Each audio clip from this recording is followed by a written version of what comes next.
Come on, people. It's time to live it up. That's right. Live it up. Live it up. Come on, people now. Live it up. Go together now. Live it up. Let's together. Come on, people, let's live it up. 2 years ago, maybe. Hi. This is Rosemary Rodriguez, your host on the Director's Chair at WEplayRADIO. The Director's Chair is the place to talk about directing, producing, writing, and any other Hollywood talk or movie talk or whatever that comes up. There's no restrictions, no politics, just honest talk about what it's like to be a part of the film and television industry. And our focus is always going to be about collaboration, when it works and when it doesn't work. So I just got finished directing 2 really fun episodes of a show called Sex and Drugs and Rock and Roll. So I just got back from New York and I wanted to continue the fun. And so I have a very fun guest, one of the most fun actors I know, Mr. Tim Guinea. Welcome. Thank you. Good to be here. So I'm just gonna reel off some of your credits because you've been in like a million movies and a million TV shows. So just to throw a little, just so people, if they don't know who you are, you've been in Iron Man 2. You've been in 99 Homes, Promised Land, Water for Elephants, Blade. That's just some of the movies. And TV shows like Hell on Wheels, The Good Wife, Van Helsing, Elementary, Homeland, Nurse Jackie. And, of course, we worked together on The Good Wife and Hell on Wheels. Yeah. I met you on The Good Wife, right? Or did I meet you before that? You met me on The Good Wife, on my first episode of The Good Wife. Oh, right. Yeah. Oh, yeah. Okay, good. So so in addition to that, you wrote and directed a short film called Onearmed Man with Charlie Haight and Terry Kinney, based on a short story by Horton Foote, great playwright, Horton Foote. And that won a ton of awards at many festivals, including South by Southwest, Dallas, USA Film Festivals. Plus, because I liked you from the first time I worked with you, so I've gotten to know you a little bit. Plus, you're a trapeze artist, right? Mm-mm. You're not? I thought you were. No. You and Rachel Connors. I'm a wire walker. A wire walker. Yeah. Okay, that's close. See, I don't know the difference. The trapeze is that thing, wire walker. I thought that's what you did. Mm-mm. I'm a wire walker. And what about Rachel, a script supervisor? She's on a Good trapeze Wife? artist. Oh, I thought you both did the same. That's circusy, so. There you go. Yeah. All right. What's close? That's still unusual. It's unusual to be a wire walker. I don't know anyone else. And you're a beekeeper. Yeah. And you just told me 30 seconds ago that you're also a DJ. I do a thing where I get to guest DJ with a guy helping me a lot. Meaning you pick out the songs or you spin the records? Yeah. I pick out the songs and you sort of curate the show and talk about the songs and he runs the board. And what kind of music? It's a radio station called WDST in Woodstock. It's one of the oldest rock and roll stations in the country.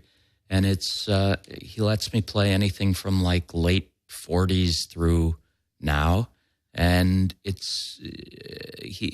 get to go on sort of later at night, which is great because I don't quite know where rock and roll ends and pop begins and blues and jazz and country. And so it's fantastic. It's really fantastic. Yeah. How often do you get to do that? It's when I'm home, you know.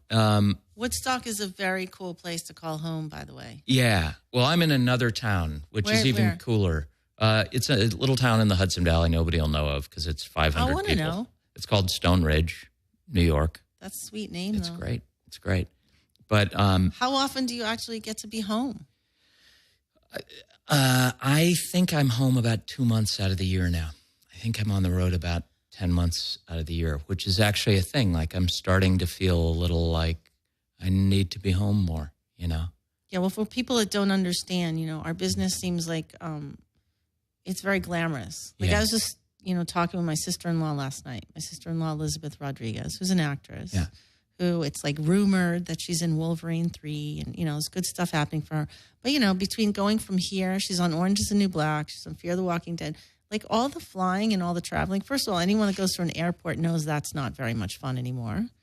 And that, and then staying in hotels, and then always being uprooted and never really having the same pillow to sleep on for very, lengths of time to get your body used. Every little thing like that. Where do you eat out?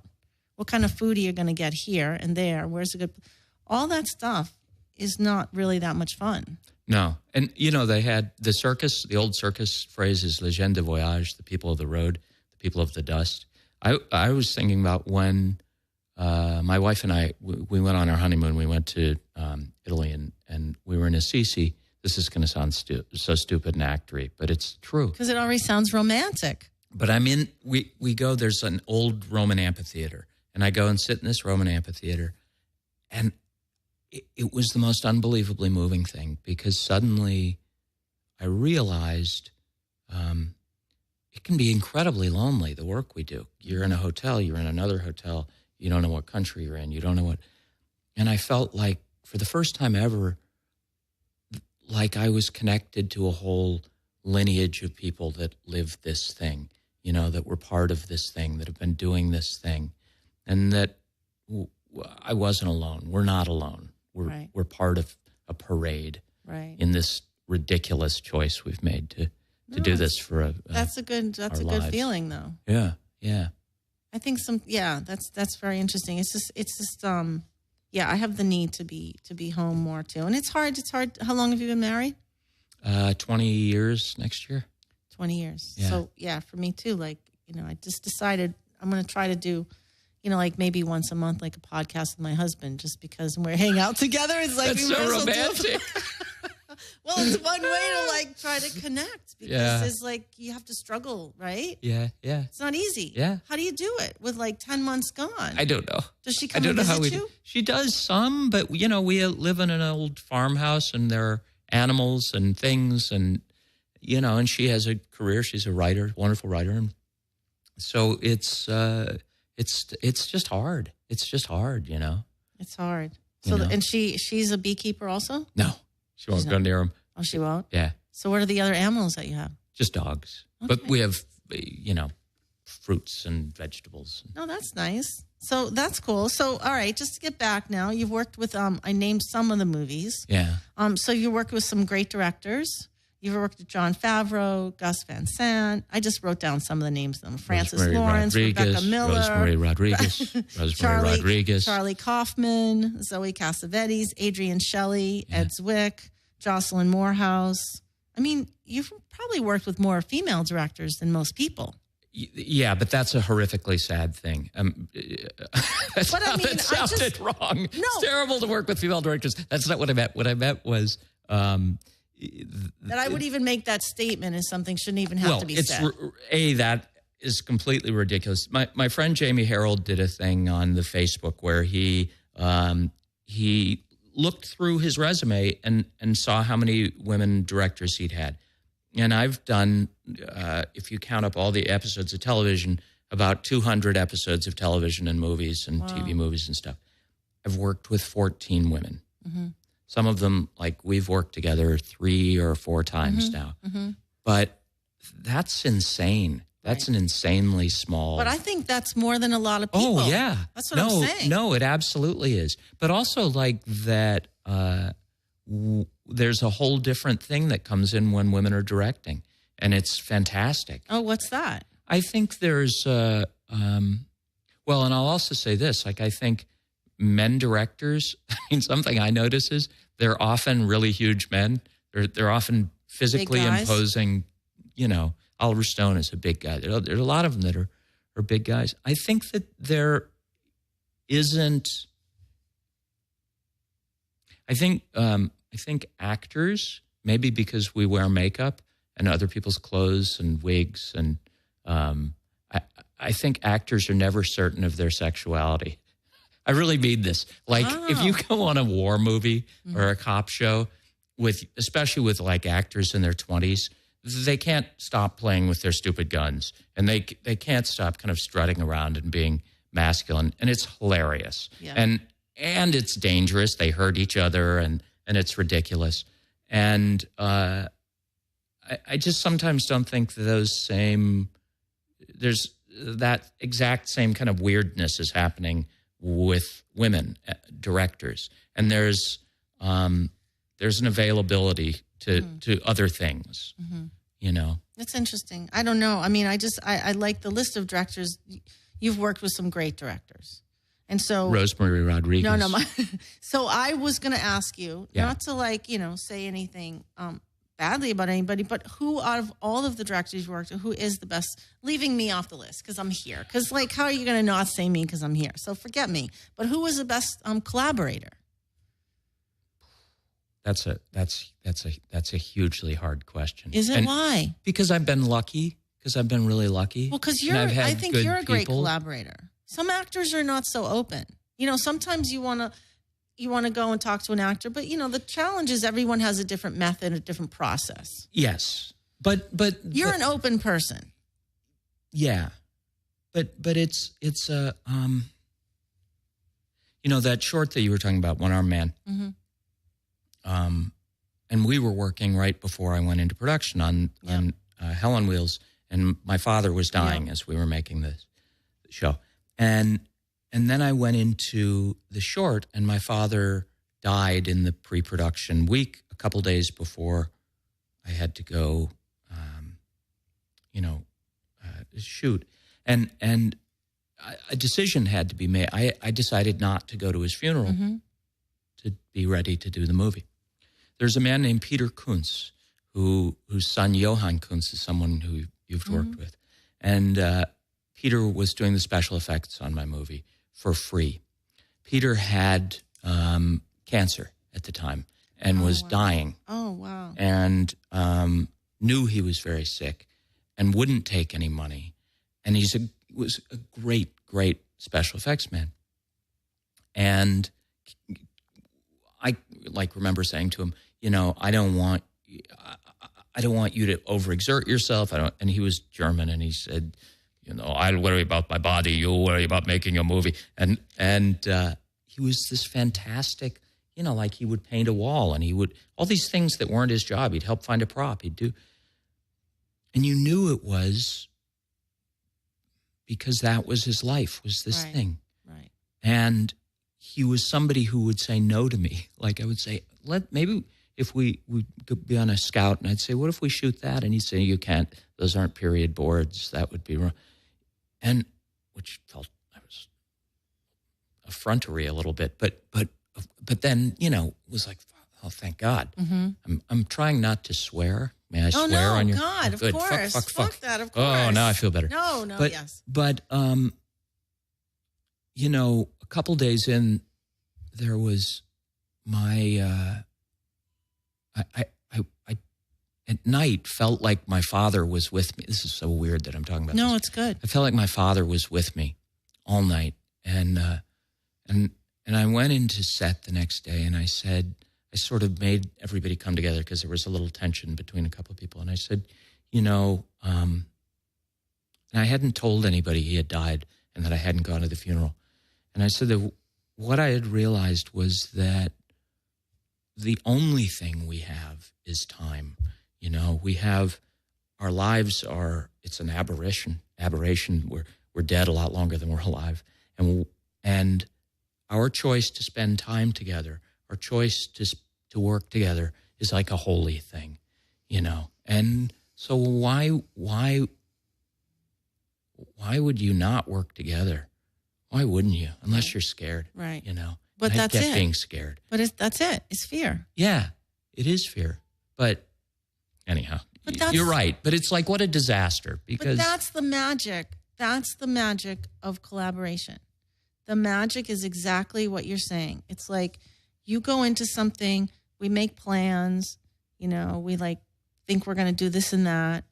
And then you work with incredible craftspeople that make their plans. They've got their things too.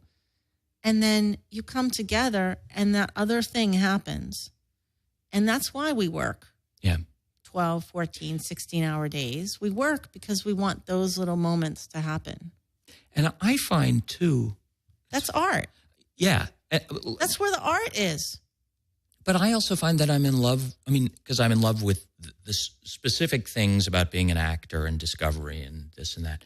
But I'm also in love with the community, That community means something to me, and I feel at home in that community. in a way I don't necessarily feel when I'm home always. Yeah. You know? Me too. Yeah. For better or for worse. I know, me too. It's when I feel like I'm most planted on the earth. Yeah. Yeah. And like all the angsty stuff and all the nerves and all of my fears Right. really come alive when I'm not there. Yeah. If that makes sense. That makes sense because you just described it. That's how you feel too, right? Yeah. It absolutely is. That's it is sort of it is a spiritual thing. It is. I agree with you. I know. It's like, yeah, it's awesome. So out of all, so it's hard for you to like tell me any instance where, because you're such a collaborator, is that not an invitation for directors to collaborate with you? Yeah. Don't they Well, I jump also on think- that and they start like, I remember having a conversation. This is funny. Jenna Rollins, I did a movie with, and there was a conversation about trusting directors in the makeup trailer. And Jenna Rollins said, "I've never trusted one of them," which I was like, "What?" You know, because her her husband was like a god. He's yes, like, John Cassavetes is one of my Please. idols. Of course. That's why I put Zoe on the list. Of course. And I don't know, that may have been a joke, but it was, and Phil Hoffman was one of my best friends. And I remember talking to Phil about this thing and mentioning that. And he said, "I need a director." And he said, I did that movie 99 Homes a couple of years ago. Ramin Barani directed. And at the end of the movie, there's sort of a Dog Day afternoon showdown. And I'm holding, refusing to let people in my house with a gun. And It's a great scene. I didn't know. And I said to Ramin, I don't know how far to go because I need to put myself in an emotional place that I can't watch myself. So I knew that thing, like Phil was talking about. Like, I have to have somebody with my back. Of course. Because otherwise we can't get there. Otherwise it's impossible. Of course. So he was there for you? He was there for me. Of course. But I'm just saying, like you're saying, without collaboration, then then I'm judging myself and It's doing not- really shitty work. And, it's not good. And without collaboration, for me, when I'm directing, I feel there's a real sadness that happens to me inside. Like if I work with an actor and they just put a wall up and they just don't want to, which I have to say, I mean, I can literally think maybe one time for sure that happened, but it doesn't really happen too much to me. But if that happens, more it happens with writers for me. You know what I mean? Where they just don't want to have a conversation. And when that happens, there's a little piece of me that just feels sad. Yeah. Like I'll keep going and I'll be okay. And thank God, usually it's the actors that keep me going. And it seems to me like it's always helped if the framework of the thing is about the story. Like if you can because if you can agree that what you're working towards is the story, then there aren't egos. No, not true. No, because some people want to control the story. They want it to be their story, no matter what. Well, but their story isn't the story. But it is Your for them. story isn't the story. My story isn't the story. But it is for them. Yes, but Because the ego is involved. Yes, but I'm just saying. But that's what blocks collaboration. I agree with you. Yeah. So you directing your own movie, what is the thing you like the most? I mean, your circumstances of making your movie were extreme. Yeah. But what was the best thing other than feeling, I imagine your father guiding you along and just sort of feeling his presence or however you were. I enjoyed probably the Horton's power foot. I wielded over everyone. You did? No, oh my God, did you? No, not at all. It's the opposite of what we're talking about. But it could be true. They were my chattel, and that's really what I love. No, but what was the best thing you loved about it? Or like, did you prefer? I gotta say, I kind of fell into gratitude the whole time. I don't know, maybe that was just my father passing. There were people doing extraordinary work. Mm-hmm. A lot of it too was we had a lot of time to build it in a good way, and because we didn't have money, so that old thing about you have to have time, money, or what's the other one? There are three things, and I don't know. You lose one, but we had time. We didn't have money, so. But even that said, there were just these gifts that kept happening on that thing. Did you enjoy directing more than acting? I really liked it. I don't know if I can say I liked it more because acting is a thing. But boy, I loved it. I really loved it. And as a director, did you feel pressure to cast your friends?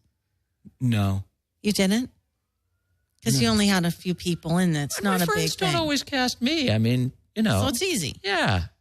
I mean, if you're trying to serve the story, right? You can't just cast your friends. So how did you cast your movie? It's funny. Charlie Hayde, I knew very tangentially, but Charlie did 2 scenes, one in Hill Street Blues that was an extraordinary scene where he sort of fell into, he and his partner were crying about something and then started laughing hysterically, and it felt so honest and real to me. That could be a terribly stagey thing, but it was genuine and extraordinary. And then he did a scene in that movie. Patty Chayefsky wrote it, and it was Altered States. Okay. He did a scene in Altered States that was mind-bogglingly good as well.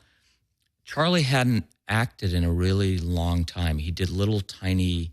He's directed an enormous amount of stuff, and he would do little parts in those things. And but I just thought he was the guy. He directed me once, and he was playing a kind of a bull, a kind of tough boss, and I thought he's the guy. Terry Kinney I'd worked with a bunch. Terry, started the Steppenwolf Theater Company, and I think is sort of a great unsung national living treasure. Oh yeah. And he felt right to me, and he was incredible and very clever. And the third character was a young actor named John Magaro, John's in everything now. He's in the new Woody Allen series. He's in every movie that comes out, it seems. But he was an audition. I didn't know him at all. We had a casting director who brought John in, and And who was your casting director? David Cap.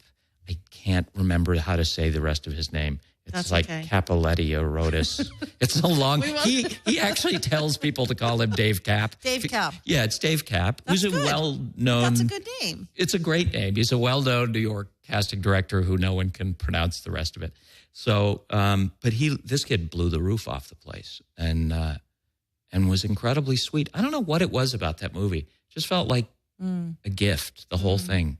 And there were like Owen Reutzmann got Technicolor to give us a deal, and Steve Buscemi got Boardwalk Empire to give us clothes, and that's where you got the clothes. Oh, it's amazing. Yeah, there was all this stuff that kept happening that was like tell people what the story is about. So it's a Horton Foote play. It was based on there's a cotton gin owner in the 1920s who one of his workers lost an arm in his cotton gin, and the worker has kind of taken to drink, and he comes back once a week asking for his arm back, as if that can actually be given to him.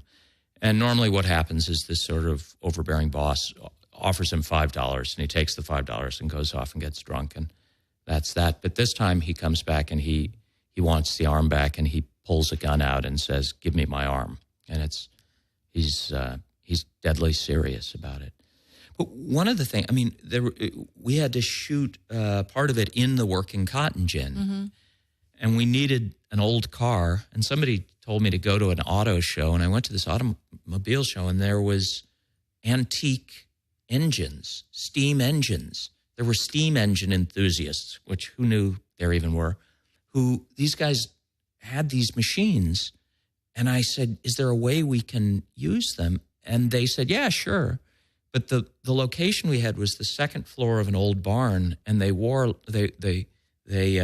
like half a ton each, these machines. And then the guy said, "Well, I've got a shop.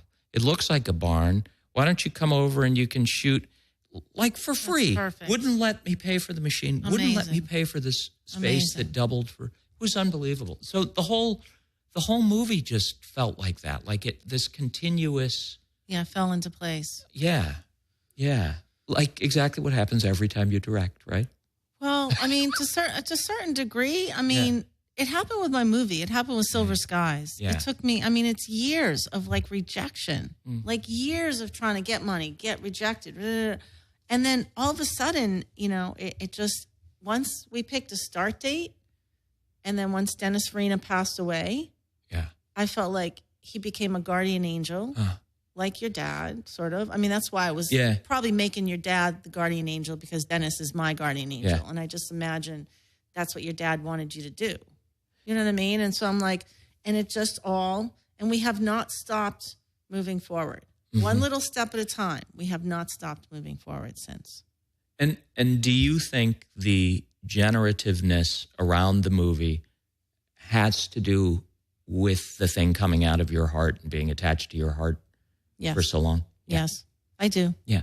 I think that sometimes I believe that a real piece of art takes years to create. There isn't like a shortcut to it, even though I want it to be a shortcut. I don't think it's the same. Yeah. I don't think, you know, Hamilton would be what it is without years of like working on it before it hits people, you know, before it gets to an audience. And I think sometimes now we're just into little short, you know, instant, short, and the next thing. And, you know, I think there's something to be said. As impatient a person as I am, there's something to be said about the process. Well, and also, you know, the sort of commercial nature of how the business works. Sometimes if it takes a long time, it's actually an indication that you're not fitting into this mold that basically is producing violence porn and, you know, like all this junk that's what the business creates. Right. And it may be a signal that you're actually on to something human and real, which is outside of that. Well, which that happens with thing. a lot of art too, right? Yeah. It takes a while to sort of get discovered, which is why something like, I don't know why I'm talking about Hamilton, but I think that's, you know, I was listening, I don't know if it was like Charlie Rose or something with Lin-Manuel Miranda, and just listening to like the idea, or maybe it was Obama talking about like how extraordinary, it was Obama talking to, having a speech or talking about Lin-Manuel Miranda and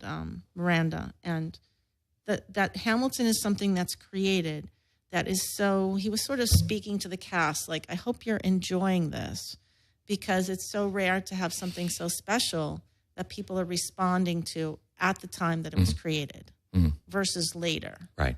Like that's kind of extraordinary in itself. Yeah. To have such a like, you know, confluence of like influence and then the timing and the planets aligning and the politics and diversity and, you know, election year and just all these things with like, it feels divinely inspired on some level. Yeah, yeah. So I don't know. I don't, you know, maybe it all sounds highfalutin. I don't mean it to. It's funny to me to have this conversation because we're having, you know, a really serious conversation at the same time that I'm doing, you know, those acting masterclass things that I'm doing. Oh, yeah. Which is making talk total... about those. Tell people about those because those are insane. I mean, those are so funny. They're very short. Go ahead, tell them. So I'm doing...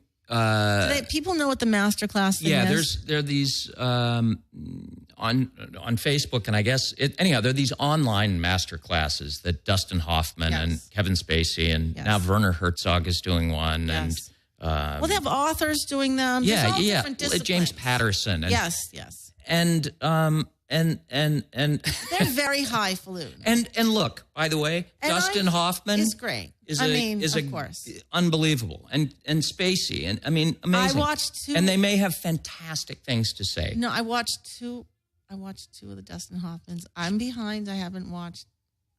I stopped watching. I just didn't keep watching them. Well, here's my thing. But yours are too. really fun and easy to watch. They say, I'm doing this because I want to give back. And I think, well, you know, when you give back, you don't take money. Right. B, I don't quite get teaching where you can't see the student. Right. Like you have to know. Well, no, they have students. No, they do, but all the people paying all this no, you're just gazillions observing. of dollars are just watching on the computer. You're observing the class. Yeah. That's all you're doing. You're observing the class. Right. But it feels to me like it sort of traffics in the very human, terrible thing of maybe if I have proximity to greatness, I'll be great. And there are these crazy things, like they say, if you record a scene, we may watch it, and you can go online, and there are all these I haven't poor completed people. it. I haven't completed. Oh, are people There are doing people that? who've done it and said, I put down 3 monologues and nobody. Anyhow, so I'm just making fun of all of that, and the other thing that I'm doing with it. But is, your pieces are actually real. I What think do you- they're what do you real. mean? Well, you're talking about like branding, and you're sitting in dressing rooms, and you're like in like places where like then the real actor, like the real star meaning of the show. Like I watched when you're on Bones or something. You must have been guesting on Bones or something, right? Yeah. And then like it's always humiliating. I'm always humiliating myself, and I'm dispensing terrible advice. And the other thing, though, but it's totally. But you do it with an English accent, which is brilliant. It's actually not. That accent is actually. What is it? It's what they call the Mid-Atlantic accent. Oh, is it? It's what they teach in theater schools, and it's this weird bullshit. Very British, not really. No one speaks it anywhere in the United States, but that's what you're they doing. say it's a sort of standard American dialect, and it's not. It's just like I it thought it was lives in British. academia. Well, it's kind of hilarious. Yes, but that's like the thing. Like I keep feeling like because none of us in the business are allowed to talk about our failure. We don't ever talk about failure. We're supposed to. Well, we do here. We can talk about anything I here. am. I am on that thing. And so I regularly bring up movies that I may not be so proud of, but in that persona, he's very, very proud of them. Right. But I was thinking, that branding thing, it's so, because I hate it. And every young actor's into it. And when I was a young It's actor. part of the language today. It's just I what know you it do. is, but we used to call it typecasting. Yeah. Branding. Yeah. The other thing about branding is it means you're asserting a facade of yourself, which is only victorious, which is only the perfect me who's, look, it's the sexy young man or the, whatever the hell that is. And that's not a full thing, man. Right. You got to fail. Right. But also you're just like. I'm having so much fun, though. That's the But it's main really thing. good, and people should watch them. I really think that they're actually lessons in reality. That's really what that may not be your intention. No, But it's actually truthful, and it's very down to earth, and it's actually really what happens and what real thoughts are really going on. Yeah. It is. I know it is. It's a lot of making the it- real thoughts, but it's not thoughts done we're with- supposed to talk about. No, but it is the real thing. Because Yeah. when I go and I talk on many panels, and I'll Yeah, help yeah. the DGR. I'll talk to students. Like I like doing that because I do feel like it's a way to sort of like you want to sort of inspire people, and you want it to be easier for them than it was for you. So Yeah. you want to, Yes. but also I want to get out there and I want to tell them what's really true, because I know what it's like sitting on the other side and listening to, a panel of like distributors and producers and writers and just saying, oh, just do what's in your heart and it's all going to come out. And it's like, yeah, we just had conversations. Yes, it comes from your heart. Of course it does. But do you need to come to a room? You are not in that audience to hear that. You're in the audience to hear, how do I get the money to make a movie? Right. How do I actually do it? When I get the job to direct a TV show, what is the first thing I'm supposed to do? Right. You kind of allude to that. Where's the bathroom? Where's the water? Right. There Where's are craft basics service? that it's okay to ask. Yeah. Because you may be afraid to ask something basic. Yeah. And then you're caught out there and it all makes you nervous. Do you know what I mean? And it's like, so you're sort of addressing Yeah, but I'm in a not funny giving way. I'm not giving anybody any good advice on any of these real I think things. you do in an indirect way, because you're pointing out the absurdities and you're also deconstructing the myth of like what it really is like. Again, getting back to the glamour of like traveling and the life that we lead. Yeah. You're basically getting on and like making fun of it all. Right. But that's deconstructing it, making it real to me. That's why I think it's really smart. I'm loving doing it. I'm good. So everyone can get Anyhow, on so YouTube it's and watch hilarious them. to me because, and you just said it too, like we're talking, and it's true. Like what we're saying about, the project's in my heart and this and that, and that's a ridiculous thing simultaneously, and it's totally true, and it's ridiculous. It's totally true. I know. But there's a paradox to all of it. Yeah. So okay, let me go back to one of my questions, which you kind of like were talking about the Charlie Hayes stuff. You talked about the scene, like two scenes that really stuck with you. So I believe, sometimes I have a pet peeve about people when they say, oh, this isn't brain surgery, or it's not, we're not curing cancer here. And I feel like I have a pet peeve because this is my life, but also because I actually believe that movies, perhaps television, I'm not sure, but have the power to change who we are. I believe that. I was in college. There was a guy named Charlie Frone who was a theater history teacher and an English teacher and a sweet, lovely man. Charlie had a terrible stroke. And I went to visit him in the hospital on his birthday. And he had half of his body was immobilized. And somebody requested, he loved opera, and somebody requested his favorite aria. And it came on the radio, and he wept. And I will never question whether art is powerful, whether art has enormous meaning in people's lives.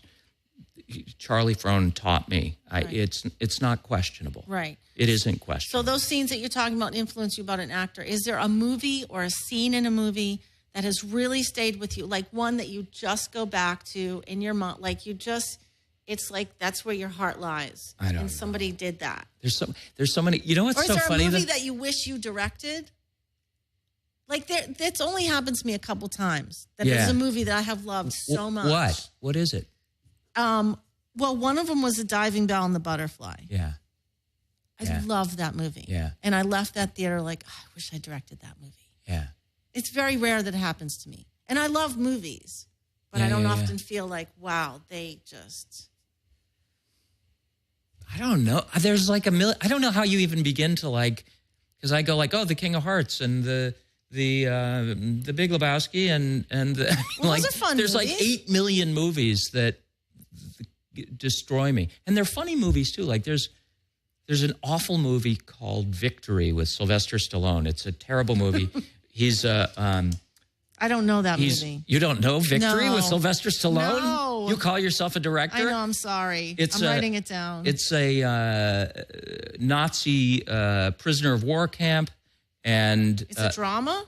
Yes. And the Nazis decide they want to play soccer against the prisoners. Okay. And they go to a stadium in France, and the French resistance tunnels under the stadium at halftime into the locker room so the team can run away. But they're beating the Nazis. So they don't want to leave. So they don't want to leave. So that's the big thing. It's the stupidest movie. However, Pele is in the movie. And he acts as well as Pele does. But there's a moment when they're practicing and somebody kicks a ball and it comes over the top of Pele's head this way, and he leaps into the air and he kicks it with his feet and lands like on his head and neck. And it's the commitment, and I'm so not a sports guy. I don't watch sports. I don't care. It's the most beautiful, like you think if I could be that committed to things in my life. And I weep. And if the stupid movie is on TV, I sit there and I wait for Pele. That moment. And it hits me, and I have like, I mean, it's one of those like down there kind of, it's such a funny thing too. That's great. That's a great example. I love that. Now I have to watch that. There are movies that have, I remember years and years ago, I was going to Las Vegas to do Crime Story. Remember that show? Mm-hmm. And I'm on the airplane, and Dennis Farina was in that. Dennis, that's right. Dennis slapped me around in that show. Did he? He did. He did. You don't want to get. He's got a big hand, Dennis. I love him. I love Dennis. I did too. God bless him. But I'm on this flight, and they're flying me business class, and it's all la-di-da. And the movie Harry and the Hendersons was on. And I started, I don't know what happened. I just started sobbing. There was something about, we're going to return the Sasquatch to the woods. I never saw that one either. Don't. So that one I'm not going to watch. No, but just something like sometimes, you know. Yeah. And there are movies, I think, that are great at times in your life that you go back to and you go, you know. But they're so meaningful. And that's real. Yeah. You know. No, that's real. That's very real. I mean, that's very real. I mean, when you were talking about that one moment, because I'm not a sports person either, but I remembered at the last Olympics when Shaun White was there. Shaun White. Okay, well, he's a snowboarder. He's amazing. Yeah. And he had done however many runs and what he did, and he already had the gold. He had already like qualified enough, and he was the top guy. Yeah. but he had one more run he could do if he chose to, but he didn't have to do it. Right. He already would have won the gold. Right. But because he loves what he does, he did it anyway. And it was so, I mean, and not only did he do it, but he had that Pele moment. Like, he showed commitment beyond. And what he performed and what he did made me cry. It was so amazing. The fact that he didn't have to, because every time those guys do it, they risk breaking their neck. I mean, it's the same. It's crazy. Yeah. And that level of commitment, I always think about that moment and the fact that he did it. I work. Philippe Petit is a friend of mine, and I help him sometimes. Man on Wire. Man on Wire, and we were working on a little movie thing he did in New York, and there's a thing with a tightrope, which it goes this way and it goes up and down and side to side. It's always alive and it's always moving, and you're always falling and always getting yourself back into balance. Every second on the wire is that. And to stand still is impossible. And we were on this set. And even he can't stand still. I saw him do it. It's not possible. I saw him stand still for, I don't know what. It felt like maybe 10 seconds, 15 seconds, which sounds like nothing. No, that's a long time. Unbelievable. Unbelievable. And to me, more impressive than walking between the World Trade Center towers, that he did that and nobody saw it. He was just on the wire and he stopped for a second. I don't know how to even express that, because it feels like inside baseball a little. But he knew it was. I don't know that because I was like, how did you do that? I hate you. You just did that. But is that like a regular thing? Is he so experienced in it and so grounded in doing that's something he can do regularly? Or was that extraordinary for him? I don't even know that he knew he did it. He just did it. I mean, he has a thing when he teaches called the moment of perfection, where you go up on kind of releve and come down and freeze, and you fall right off. I mean, it's impossible not to fall off. Right. You're just holding something. Right. But he did it. He did. I don't know. This isn't leading anywhere. You've just excited it's okay. me. It's okay. It comes down to, it's the same thing. Look, the conversation's circular, because we're talking about working really hard, traveling, all the stuff we do just to come down to moments moments of grace, moments of art, moments that come from collaboration that are special. It's the same. It's like the little moments in life that we live for. Yeah. You know, none of us can live in them all the time. I don't know if maybe people that go live in a, mountain monastery somewhere on a mountaintop or something. But I mean, when you can accomplish those moments amidst all the chaos that we live in and that our business is in, I think it makes it pretty extraordinary. Yeah. And you're talking about movement on a wire, coming from one action into complete stillness sounds, I understand that. Yeah. I wouldn't know how to do it, but I definitely understand it. You would. I would? You would. You fight for balance your whole life. Every second of your life, you're fighting for balance right now. Every second. And it's just, you're limiting what you have to be balanced on a little bit. But you could do it. Really? Mm-hmm. Yep. It's 99% this, the meat in your head. Yeah, that's always the enemy, right? Yeah. Yeah. The fear, insecurities. Yeah. So when you have to deal with actors, all right. Well, I worked with Charlie Haid, on one of his. I mean, he hadn't worked for a million years when I worked with him on Third Watch, and it was, I think, the second episode of television I directed, and he was already a director because he's a director of television. Yeah. He's been directing for a long time, and I'm not sure the scene, but I feel like I remember the scene from Hill Street Blues. But in any case, I was a fan of his as well from that show. And so when I got to work with him, Charlie wouldn't mind me saying, he was nervous. Yeah. He was nervous about remembering his lines. Yeah. And I mean, he had speeches to give.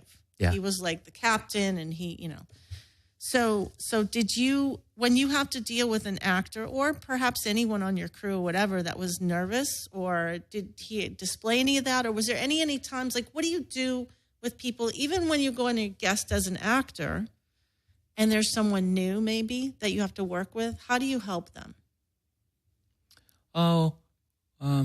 Well, I've been with actors who are having trouble with lines, and I let them know I've been through that.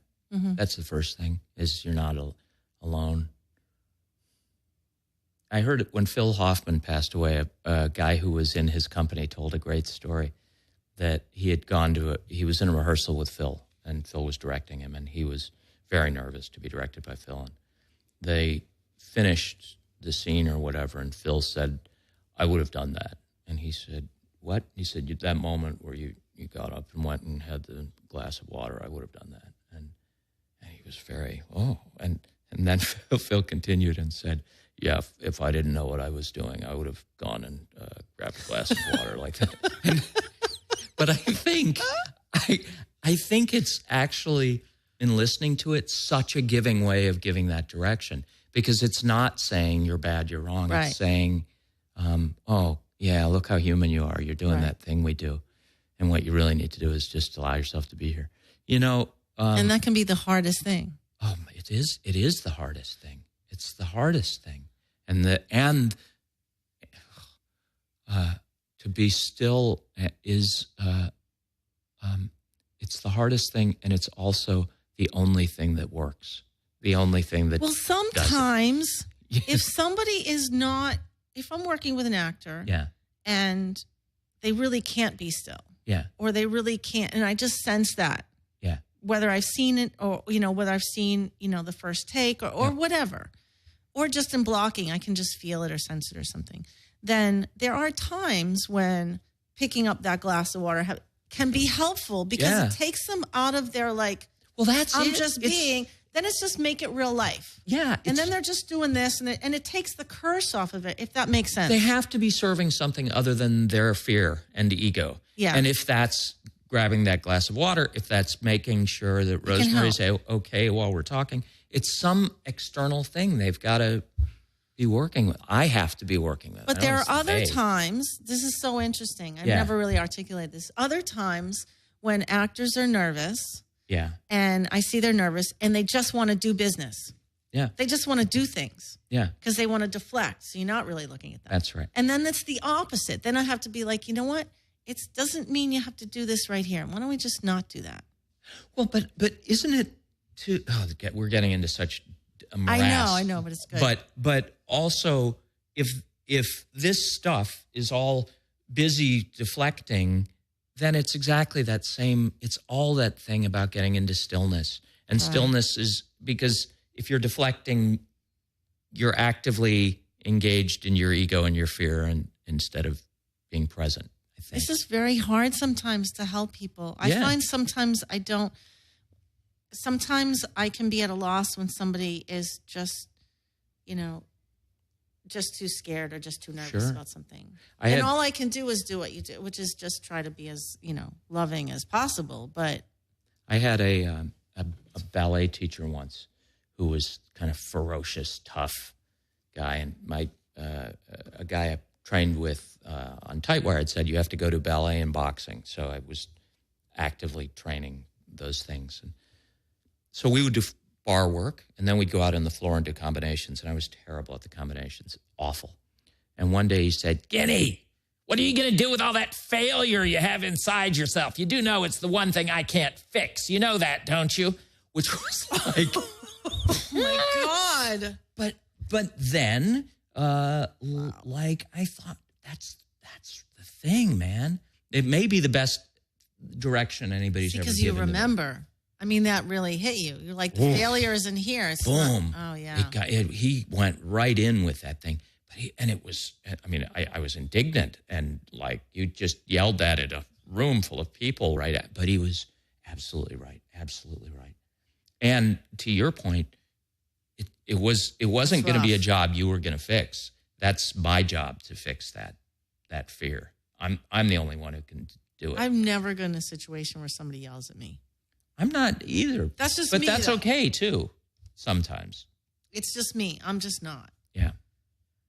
I have to say, again, that goes back to being on set. It's like, there are times, though, for whatever reason, when I'm actually on set and there could be an actor who gets pissed off and yells or something. Mm-hmm. For some reason, it can just totally fly past me and doesn't faze me. But isn't that about like going, oh, that we're in the process? You know, we're in a process. But it's not even like I'm not even articulating it in my head. It's just something that just happens out in the world. If somebody yells at me, I'm a mess. Yeah. Or I want to just be like, fuck you. You have authority too. You know what I mean? And I don't mean that in terms of like power. I mean, you have known authority with yourself that you know what you're doing. But if you don't know that inside, then but I don't have anything. You do on a set. Well, I kind of do. You do. I know. I kind of do. I don't know why. Because you're good at what you do, and you've worked really hard at it for a really long time. Quit talking. Take it. Take the compliment. Take the compliment. I'm not going to stop talking. That doesn't work. Thank you. We're done. You're a really good director. Take it. Okay. No, stop. You know stillness? Stop. Look at me. Okay. Oh, that's so funny. Thank you. Okay. I do think I'm a good director. I'm a good director. You are. Well, I like what I do. I really, and I do love actors. Yeah. And I love camera when it like work. I love when all of that comes together. Yeah. When the acting, the camera comes together and we're in sync. It's just there's nothing better. There's like nothing better in the whole world. It's just crazy. So have you ever gotten like a piece of direction? That was one guy yelling at you about something touching something deep inside. But have you ever had a moment where you were really stuck on set or just frustrated with something and then a director just said something that just like, what happened? Yeah. Well, I'll tell you one. I did this. Was doing a TV pilot, and I'd been shot and I had to die, and my daughter was there, and I'm acting my fear and Jon Favreau, the director, came up and he said, take care of her. Take care of your daughter. And it was perfect direction. Great direction. Great direction. Really great direction. A lot. I get lucky. Oh, that's good. I like that. I just got chills with that. Yeah. He's a good guy. Yeah. And that was really smart direction. Yeah. And simple, you know? Well, because that's not easy, that stuff. It's just like trying to have sex and then trying to die and get shot. That stuff is not easy. That's when I don't want to know about your personal life. No. I'm saying on set. That's why would you say that? That's a terrible thing. Why is it hard for you to have sex? No. This is so much more interesting for the viewing audience. Because people think it's like, it's hard to do those things, to play that you're getting shot, to be in bed with somebody, having sex. Yeah. Like all that stuff is like weird. You know, I did this movie for the Australian Broadcasting Company called The Road from Crane that I actually loved. I thought it was a really good movie. But there's this scene where a woman and I were supposed to have slept together, and we're lying post-coital in bed in this motel and talking, and then we see a flea. We realize there are fleas on the bed. That's sort of the scene. So we're sitting there, and as actors will do, we're sucking our bits in and covering parts that we don't want. And you start doing that, and there's nothing real about it because we don't, do this. And I decided that what I would do is when we discovered the fleas, I would jump up on the bed and start trying to stomp on the fleas. Because in doing that, there would be no way not to make my body as hideously ugly as it can be. I mean, to really expose and to flap parts around anyhow, it was magic. It was such a lovely. Because it was real. Yeah, I know. Yeah. It's all about trying to make it real. So, all right, now we're kind of like at a close. Just when I talk about my penis flapping around, that's it for you. That's it. We're done now. That's it. No, it made me actually want to go back to the beginning and then get into like sex scenes and stuff. But we'll do that next time you come. Okay. You'll come next time? Yes. Again? Yes. Okay. So before we go, tell people where that we can find you, what you're doing. I'm involved in a show called Scott Neary's Booby Trap. If you're in LA, it's on Wednesday nights. I'm very tangentially involved, but it's a great show, so go. The movie 99 Homes we were talking about earlier is out on I don't know what, one of those platforms. Okay. It's out in video the on world, demand. and then there's a bunch of TV stuff that's coming. Anything you want to? Oh, what do we find you on Twitter? You're on Facebook. Oh, I'm on the and Twitter your and the class. Facebook. Your master and I have class? a master class on YouTube. Tim Guinea's acting master class. That's right. Tim Guinea's acting master class. It's really fun.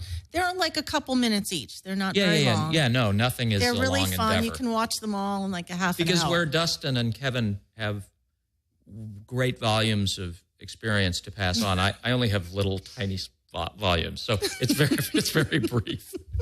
But they're good. They're good. You can watch them really quickly. So, all right, great. So don't forget, everybody, to subscribe to the Director's Chair at WEplayRADIO.com. And don't miss any episodes. And you can find me on Facebook, Rosemary Rodriguez. On Twitter and Instagram, it's at Rosemary Directs. And look out for Silver Skies, the movie. We're going to have distribution in the fall. We're very excited. So as always, Director's Chair is about collaboration. And thanks everyone who's listening for collaborating with us tonight. Have a good night. Come on, people. It's time to live it up.